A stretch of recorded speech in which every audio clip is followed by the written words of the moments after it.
వంశీ విభూషితకరాన్నవనీరదాభాత్ పీతాంబరాదరుణబింబఫలాదరోష్టాత్ పూర్ణేందు సుందరముఖాదరవిందనేత్రాత్ కృష్ణాత్ పరం కిమపి తత్వమహం న జానే. యతః ప్రవృత్తిర్భూతానాం ఏన సర్వమిదం తతం స్వకర్మణా తమభ్యర్చ్య సిద్ధిం విందతి మానవః. యతః ప్రవృత్తిర్భూతానాం అంటే ఎవరి నుండి సమస్త ప్రాణికోట్లకి ఉత్పత్తి కలుగుతుందో అని చెప్పడం వలన సమస్త జీవులకి ఆధారభూతుడు ఆ పరమాత్మే అని తెలుస్తుంది. జడమైన వస్తువు, జడమైన అంటే ఏమాత్రము కదలిక లేని తేజము లేనటువంటి వస్తువు చైతన్యం యొక్క సహాయం లేకపోతే అది ఏమీ చేయలేదు, అలాగా జడంగా ఉంటుంది. జడమైనటువంటి ప్రకృతి చిద్రూప పరమాత్మ వల్లనే స్పందిస్తుంది. అంటే ఈ ప్రకృతి అంతా జడం, ఈ ప్రకృతికి పరమాత్మ యొక్క శక్తి వలన మాత్రమే స్పందిస్తోంది.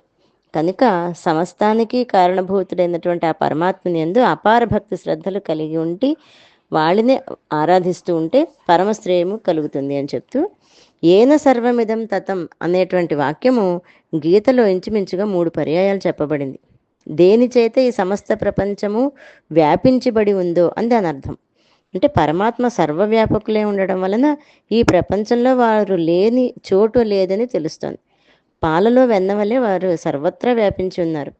స్థూల నేత్రానికి అంటే మనకి పై కనిపించే కంటికి కనిపించకపోవచ్చు, కానీ జ్ఞాన నేత్రానికి సర్వత్రా కనిపిస్తూ ఉంటారు.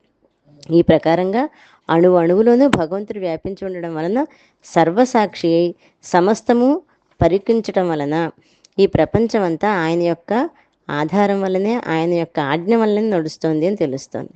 ఈ విధంగా కర్మచే మోక్షం లభిస్తుందా అని కొందరు అడుగుతూ ఉంటారు. లభిస్తుంది, కానీ దాన్ని చేయవలసిన పద్ధతిలో చెయ్యాలి. ఆ రకంగా చేసినట్లయితే ఖచ్చితంగా లభిస్తుంది అని తెలియజేస్తూ, ఈ శ్లోకంలో కర్మ, భక్తి, జ్ఞానముల యొక్క సముచ్చయం అంటే ఆ మూడింటి యొక్క కలయిక చెప్పబడుతుంది. కర్మను ఆచరించడం కర్మ, దాని ద్వారా భగవంతుని ఆరాధించడం భక్తి, అలా ఆరాధించడం వలన చిత్తశుద్ధి కలగడం, దానివల్ల జ్ఞానం కలగడం జ్ఞానం. కర్మ అనే ప్రమిదలో భక్తి అనే తైలాన్ని పోసి ధ్యానము అనే ఒత్తిని పెట్టి జ్ఞానం అనే జ్యోతిని వెలిగించాలి. అలా వెలిగించినట్లయితే జీవుడు తప్పకుండా మోక్షాన్ని పొందుతాడు. జై గురుదత్త.